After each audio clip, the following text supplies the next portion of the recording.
मुलाकातों का सिलसिला उन नेताओं का जो मंत्री बनने वाले हैं, शाम में शपथ लेंगे, चल पड़ा है। हम आपको एक तस्वीर दिखलाते हैं जिसके जरिए समझ पाएंगे आप कि दरअसल किस तरीके से कौन कौन लोग की मुलाकात हो रही है। गुजरात भवन में मोदी से जो बीजेपी एनडीए के नेता मिलने पहुंचे, उसमें राजनाथ सिंह, अरुण जेटली, हर्षवर्धन गुजरात भवन पहुंचे। रविशंकर प्रसाद, अनंत कुमार, उमा भारती भी मिलने पहुंचे। नितिन गडकरी, धर्मेंद्र प्रधान, राधा मोहन सिंह भी गुजरात पहुंचे। सदानंद गौड़ा, गोपीनाथ मुंडे, अनंत गीते यह भी गुजरात भवन पहुंचे। रामविलास पासवान, चिराग पासवान भी नरेंद्र मोदी से मिलने पहुंचे।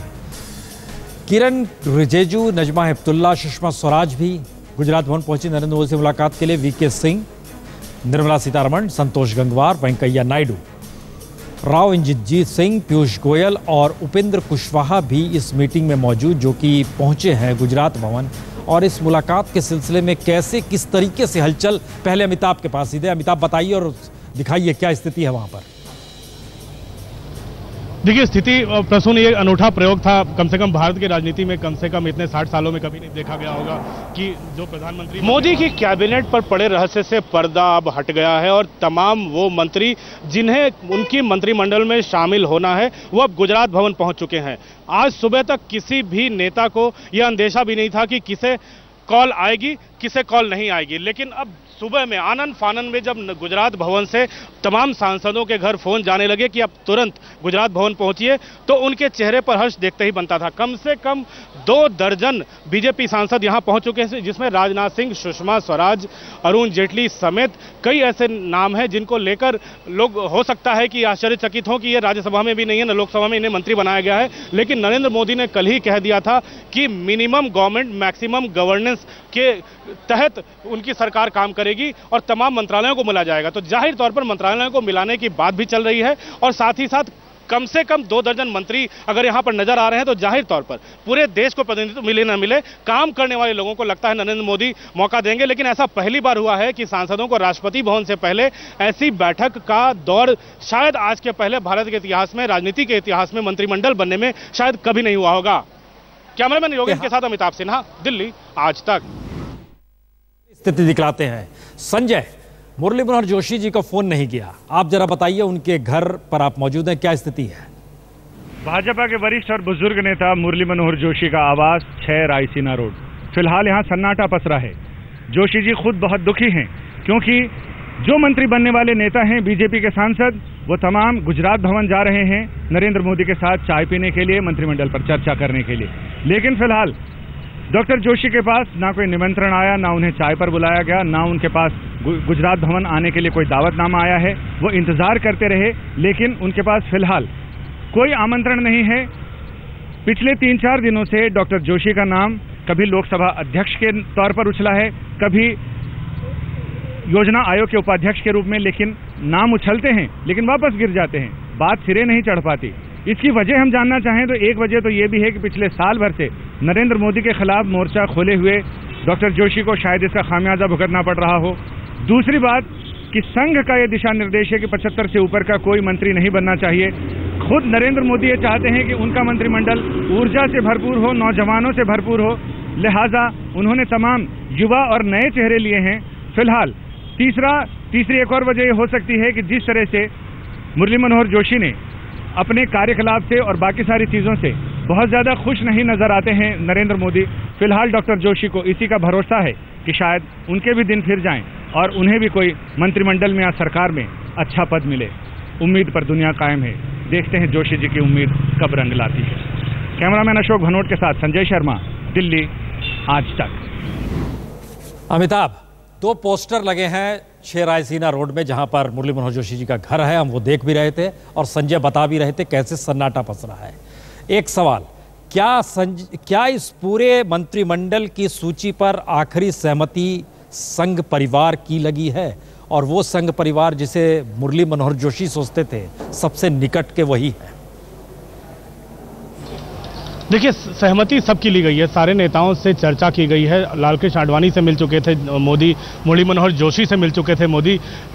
संघ ने भी अपने राय रख दी थी। संघ ने, आपको याद होगा, संघ ने यह भी संकेत दिया था नरेंद्र मोदी को कि क्षेत्रीय और जातिगत समीकरणों का भी ध्यान रखा जाना चाहिए और साथ ही साथ उन राज्यों को भी प्रतिनिधित्व मिलना चाहिए जहां आने वाले दिनों में विधानसभा के चुनाव है। तो जाहिर तौर पर चर्चाओं का दौर नरेंद्र मोदी ने जारी रखा, लेकिन अंतिम पत्ता जो है नरेंद्र मोदी को खेलना था। तो जाहिर तौर पर नरेंद्र मोदी ने अपनी पसंद नापसंद से ही यह कैबिनेट बनाई है प्रसून। और जाहिर तौर पर जो यहाँ पर नेता हैं, काफी सब युवा नेता हैं, ऐसा नहीं है कि अनुभवी चेहरे भी हैं, नए चेहरे भी हैं। तो अब कोशिश यही नरेंद्र मोदी की रही है कि इस रहस्य से पर्दा न उठे, शायद उस मुहिम में वो कामयाब रहे। और जो बीजेपी हमेशा जिसे कहते हैं कि सूत्रों के हवाले से खबरें आना, वो कम से कम इस बार नजर नहीं आया। अंत तक इस पर पर्दा पड़ा रहा कि कौन मंत्री बनेगा, कौन नहीं बनेगा। प्रसून, एक और बात है, आज सुबह तक किसी नेता को पता नहीं था। बने रहिए, इससे कुछ नए सवाल निकल कर आ रहे हैं अमिताभ, लेकिन जरा नजमा हेपतुल्ला क्या कह रही है ये सुन लेते हैं। मैंने गिनती नहीं करी, मैं सच बोल रही हूँ,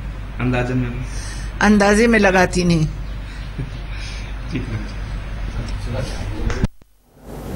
कुछ भी नहीं पता है अमिताभ। दूसरा स्थिति में आते हैं, नजमा कह रही थी कि हमें जानकारी कुछ भी नहीं है, क्या हो रहा है क्या नहीं हो रहा है।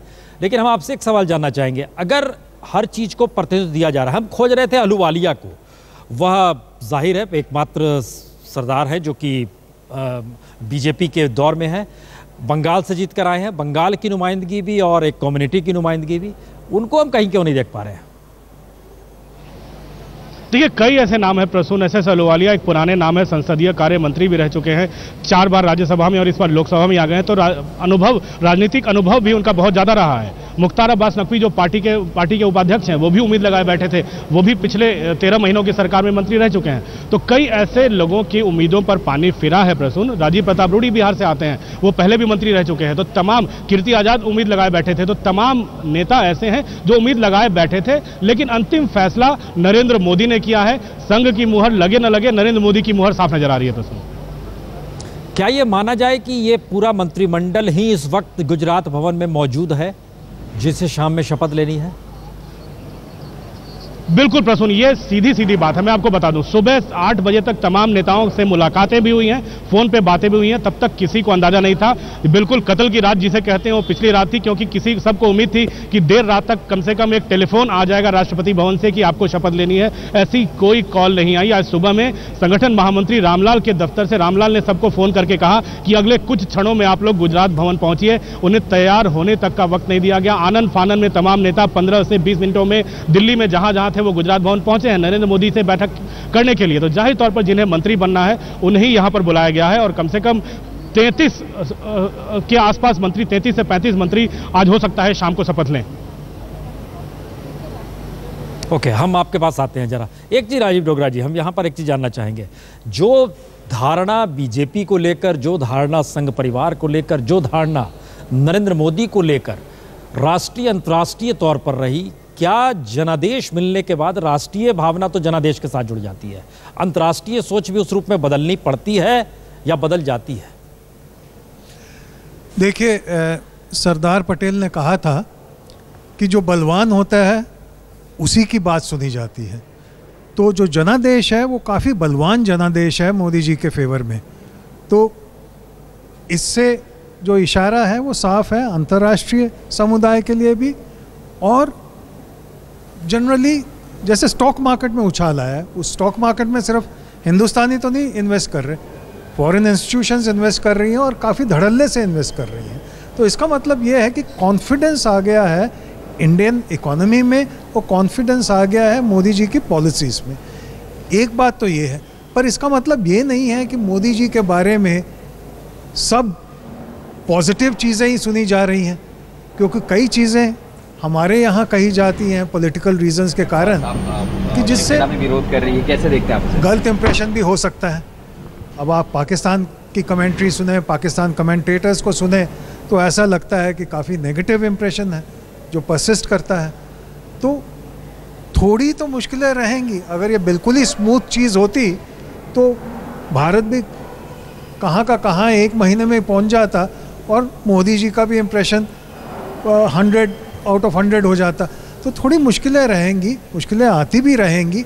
और पर ये है कि अगर स्थिरता से काम होता रहे, कॉन्फिडेंस से काम होता रहे, तो इंटरनेशनल ओपिनियन बहुत जल्दी चेंज होती रहेगी। एक चीज़ का बार आप भी जोर दे रहे हैं पार्थसारथी साहब, हम आपसे भी एक चीज़ जानना चाहेंगे।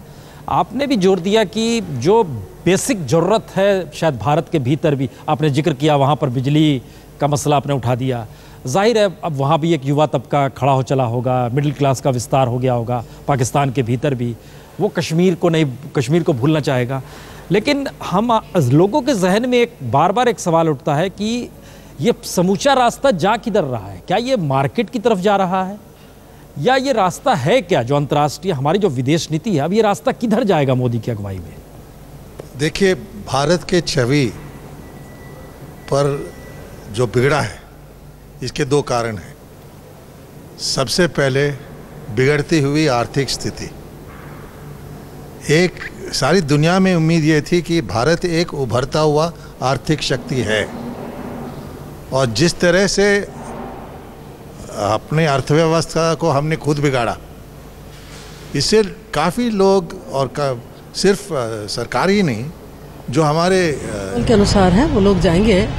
हमें सबको निमंत्रण है, देखेंगे। जाने में कुछ दिक्कत नहीं है। दिक्कत इस बात को लेकर के कि आइडियोलॉजी की तो लड़ाई खैर है ही, और वे रचनात्मक काम करें। रचनात्मक काम में एक विपक्ष अपनी जो भूमिका निभाता है वो निभाएगा। कांग्रेस जनता के प्रति प्रतिबद्ध है, कांग्रेस देश के प्रति प्रतिबद्ध है, और जिस तरह से, और आज का दिन तो उनकी शपथ का दिन है, तो निश्चित तौर पर हम चाहते हैं कि जो आइडियोलॉजी रही, जो हमारे आर्थिक सुधार के कार्यक्रम रहे, जो इंक्लूसिव ग्रोथ का हमारा कंसेप्ट रहा, उन सब चीज़ों को रखते हुए वे, और जिस तरह से हम लोगों ने आपसी समझौते के साथ हमारे गुटनिरपेक्ष देशों के हम लोग नेता बनकर के रहे, उन सब बातों को देखेंगे। रचनात्मक सहयोग कांग्रेस का रहेगा। कांग्रेस भी हारी है, गिरजा व्यास भी हारी है चुनाव 12।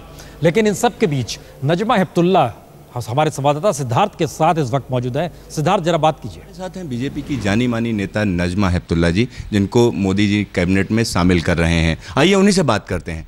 नजमा जी, पहले तो आपको बधाई। Thank you.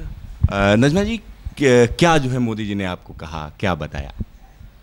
कहा कि आपको ओथ लेनी है, और आपको जब आप शामिल हो रहे हैं तो आपको अचानक जब फ़ोन किया गया, बुलाया गया, उसके बाद किस तरीके की फीलिंग आपको आई? अच्छी फीलिंग आई। अच्छा, अभी जैसे अगर कैबिनेट की बात करें, आपको चुना गया, आप महिला हैं और माइनॉरिटी फेस भी हैं, तो इन दोनों चीज़ों को शामिल किया गया कैबिनेट में, तो इसको किस नज़रिए से देखते हैं? ये उनका रिकग्निशन है जो मैं देखती हूँ, कि उन्होंने जो भी उन्होंने सोचा हो, मुझे तो नहीं मालूम कि किस चीज़ की बिना पे लिया, वरना महिला भी हूँ, माइनॉरिटी से भी हूँ, एक्सपीरियंस भी हूँ, जो भी उन्हें पसंद आया उन्होंने वो सूट सेलेक्ट करा। अच्छा, आपका जिस तरीके का एक्सपीरियंस है, जिस तरीके की चीज़ें हैं, और आप एक जाने माने फेस हो बीजेपी का, तो उसमें क्या लगता है किस तरीके की यूटिलाइजेशन आपका होगा? क्या पोर्टफोलियो आपको संभावित है? जो भी यूटिलाइजेशन होगा, देश के लिए कुछ भी काम इम्पोर्टेंट होता है, छोटे में छोटा, बड़े में बड़ा, क्योंकि हर काम की एक अपनी इम्पोर्टेंस है। तो जो भी काम देंगे वो पूरा करेंगे, निष्ठा के साथ, जिम्मेदारी के साथ।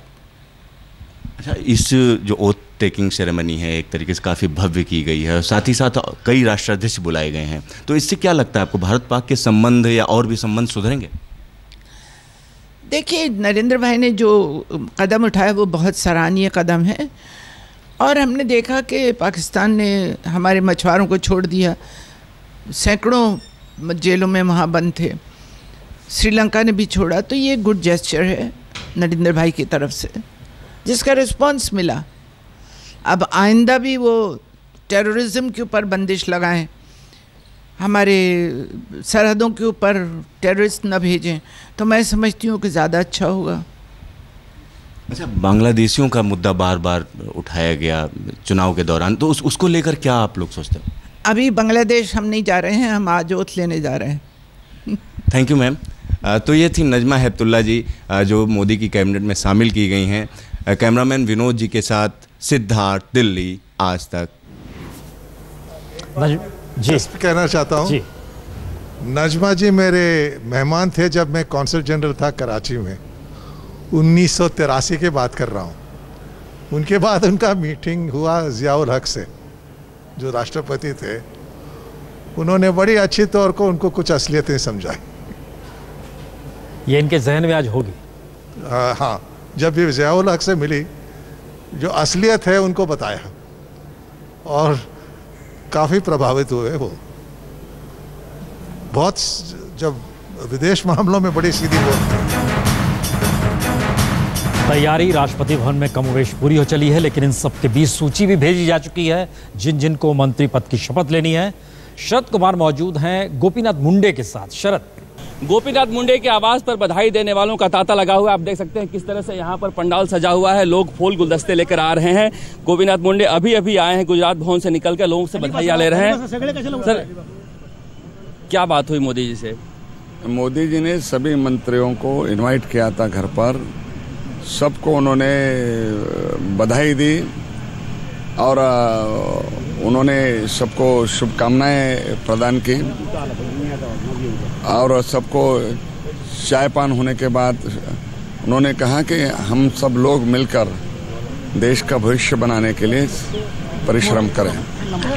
कुल कितने मंत्री थे, किस तरह से वहाँ क्या क्या बात हो रही थी, सबसे एक एक मिल रहे थे? साधारणतः कितने मंत्री हैं, लगभग 40, मुझे निश्चित संख्या मालूम नहीं है, लेकिन लगभग 35 लोग उपस्थित थे, क्योंकि वहाँ जानकारी अंदर मालूम नहीं थी, लेकिन और भी ज़्यादा लोग होंगे, लेकिन 35 लोग वहाँ उपस्थित थे जिनको कैबिनेट में बर्थ मिला है। क्या वहाँ पर विभाग को लेकर भी कुछ, किस तरह से क्या मिलेगा कुछ? प्रधानमंत्री ने कहा कि विभागों की पहले हम ओथ लेंगे, उसके बाद मैं विभागों का बंटवारा करूँगा। तो आप देख सकते हैं किस तरह से यहाँ पर ये जो पंडाल लगा हुआ है और यहाँ पर गोपीनाथ मुंडे के लोग यहाँ पर स्वागत करने के लिए, बधाई देने के लिए यहाँ पर तांता लगा हुआ है लोगों का। और यहाँ पर पकवान की व्यवस्था भी है, तरह तरह के पकवान बन रहे हैं। यहाँ पर खाने पीने की व्यवस्था भी की गई है। काफी पकवान नहीं बन रहे, रोटी बना भेजते यहाँ पर जश्न की तैयारी पहले से थी। ये तो पहले से थी, क्योंकि गांव के लोगों के लिए थी, मंत्री बनने के कारण नहीं। जिन्होंने हमको जिताया, हमको जिताने के लिए कष्ट किए, उनके लिए व्यवस्था लिए, मंत्री बनने के कारण नहीं। ये व्यवस्था हमारे लिए लोग आए हैं, उनके लिए की गई। जैसी बात है, यहाँ पर जो है काफी लोग बड़ी संख्या में आ रहे हैं बधाई देने के लिए। और ये इनका कहना है कि यहाँ पर जो भी गांव से लोग आए हैं, सबकी व्यवस्था कर यहाँ पर की गई है, इसीलिए यहाँ पर इतनी तरह के बाहर पकवान बन रहे हैं, मिठाइयाँ बन रही है। कैमरामैन निखिल शर्मा के साथ शरद कुमार, दिल्ली आज तक।